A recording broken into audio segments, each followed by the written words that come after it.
It is my proposal to you today that the Endermen aren't aliens, they're not ghosts. I almost thought that they were insects, but that one didn't pan out. No, what they are is human. They're brilliant humans. Humans who were in trouble, a literal fight for their lives and needed an escape. But in the process, they suffered a horrific fate, reducing them to the moaning shadows of a fallen civilization that they are now.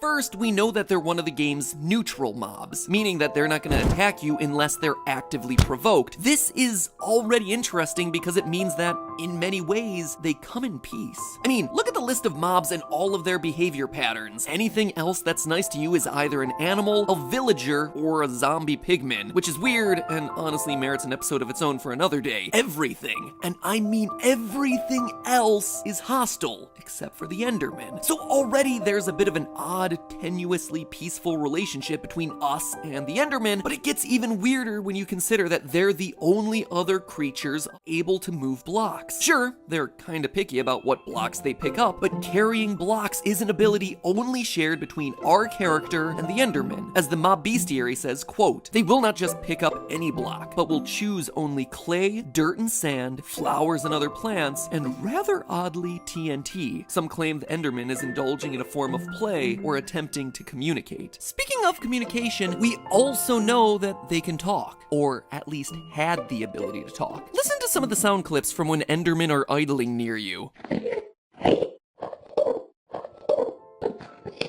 You hear it? There's clearly a language here, a real language that we as humans can understand. Listen again. You should be hearing, hey, hello. This next one is really clear. What's up? And look for the eye, which presumably is referencing Eyes of Ender, the items that allow you to find strongholds where they're used to activate a portal to the end, home of the Enderman and the game's final boss, the Ender Dragon. So we have ourselves neutral creatures who are able to move blocks, just like us, and have language abilities far beyond what we hear elsewhere in the game from characters like the villagers. It's certainly a lot of odd similarities to be sure, but far from airtight evidence that the Endermen are somehow related to men.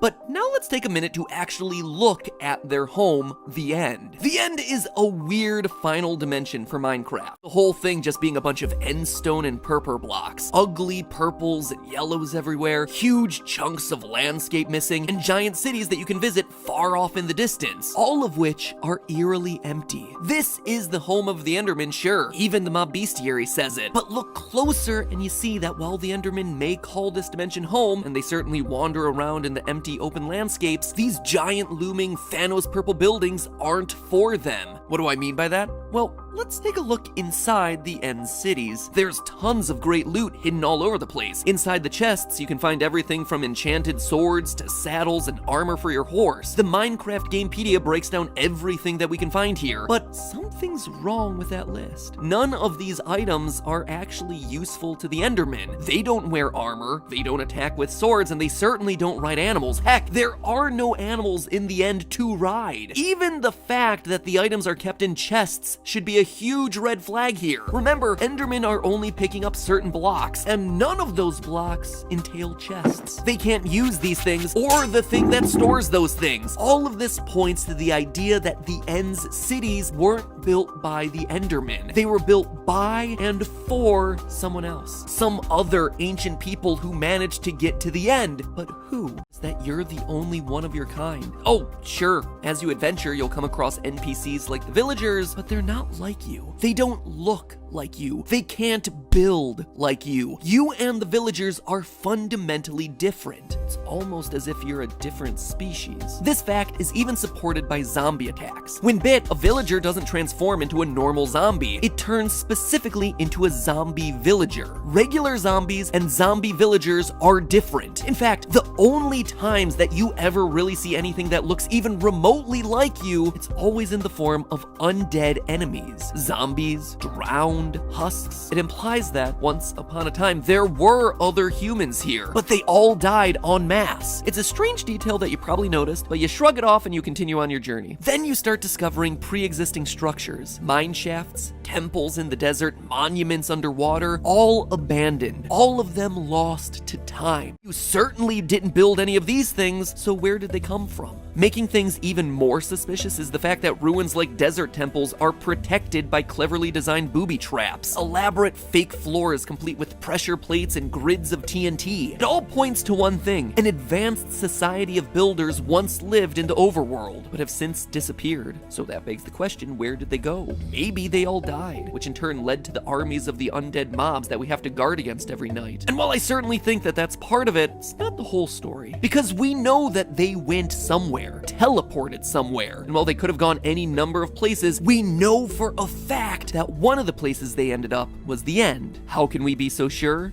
Strongholds. Strongholds are the hidden ancient ruins that contain massive portals to the end. Whatever this ancient society was, they were so advanced that they could figure out how to build these things, which in turn makes them more advanced than even you, the player. In survival mode, you can't craft the end frames necessary to construct this thing. In order to travel to the end, you must find these portals hidden within the stronghold. And let's stop there for a minute. I mean, have you ever thought to question that name? Stronghold? It's a pretty odd choice. Personally, I would think it to be like the portal room, or the gateway room, or the altar, or something, anything like that. But instead, the designers of Minecraft named it Stronghold, a term that refers to a highly secure structure built for defending against attacks. And there's that idea again, an ancient civilization of advanced builders that was quickly dying. A group of builders, just like our player, who were being threatened in the overworld and needed an escape. And what they created was a portal to another dimension, the end, where, wouldn't you know it, they built cities to store the items and armor from their previous world. But there was one thing that they didn't expect, that this would be a one-way trip, that the portal would close up behind them, leaving them stranded in a strange and barren wasteland. Sure, they were safe from whatever was killing them in the overworld, but now they were trapped in a wasteland guarded by an unstoppable dragon, and they came unprepared. Based on what we see in the chests, they came in with swords and armor and horses. Effective weapons to be sure, but not against an otherworldly foe. A giant foe that flies around and attacks with towering beacons that restore its health. They couldn't defeat this thing, hence why it's still living when we arrive. And as we know from the game, the only way out of the end is through defeating the Ender Dragon. And since they couldn't, they were stuck, trapped there for generations. They learned to live in harmony with the dragon. They make a new life with whatever limited resources they have there, building homes using the strange end stones and purple blocks. They run out of food and soon have nothing to eat, so they turn to the strange chorus fruits found there. Chorus fruits which, funny enough, have teleportation properties. And over time, they begin to change. They adapt to their new surroundings. Oh sure, they retain some human features. According to the diagrams in the mob bestiary, their brains are very human-like, and they have the flat faces and wide eyes indicative of humans. They still do vaguely look like our player character, but they evolve to grow taller, which makes picking the tall stalks of chorus fruit easier. Similar to how giraffes' necks got longer to more easily reach higher up leaves. The fruit's teleportation abilities starts to rub off on them. So instead of having to rely on ender pearls to teleport around, they instead naturally gain the ability from their diet. Over time, they slowly forget their ability to build. I mean, why build when there's no escape, when there's not even many resources with which to craft? But they still retain the ability to pick up blocks. Though their skill for speech gets forgotten, they do retain a rudimentary language, still speaking in those distorted words.